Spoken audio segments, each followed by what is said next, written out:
तो कीर्तन को अंगी कहा गया और कीर्तन और श्रवण और स्मरण को अंग कहा गया। श्रवण की सार्थकता कीर्तन में है और स्मरण की सार्थकता भी कीर्तन में है।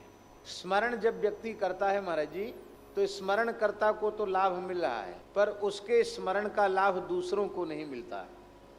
जब वही व्यक्ति प्रेम में विभोर होकर कीर्तन करने लग जाता है तो अपने को तो लाभ मिलता ही है।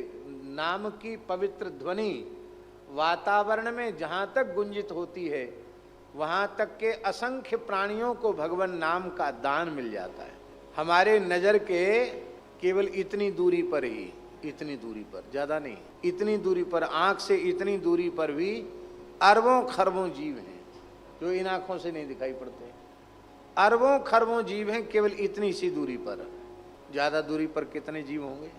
और वे जीव उत्पन्न होने वाले, नष्ट होने वाले जीव हैं, और आपने उनको भगवान नाम सुना दिया और उसी समय वो उत्पन्न हो गए तो भी उनका कल्याण हो गया, और आपने भगवान नाम सुना दिया उसी समय वे नष्ट हो गए तो भी उनका कल्याण हो गया। तो कितनी विलक्षण बात है। भगवान नाम के दान से बड़ा दान इस भूमंडल में कोई नहीं है।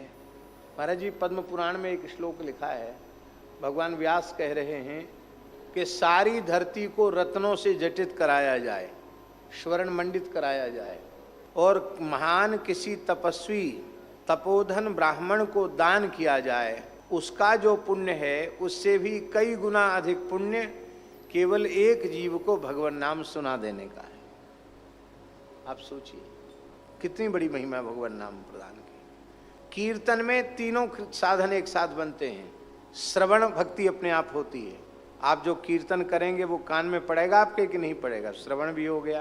भीतर से स्मरण होता है, कानों से श्रवण होता है और जिह्वा से कीर्तन होता है। तो कीर्तन में त्रिगुणित लाभ होता है। इसलिए जो एकदम मौन रहकर, अंतर्मुख रहकर साधन करने वाले हैं, उनको भी ये बात कही गई है कि थोड़ी देर कीर्तन जरूर करो। कीर्तन से चित्त की जैसी एकाग्रता आती है वैसी अन्य साधनों से नहीं आती है।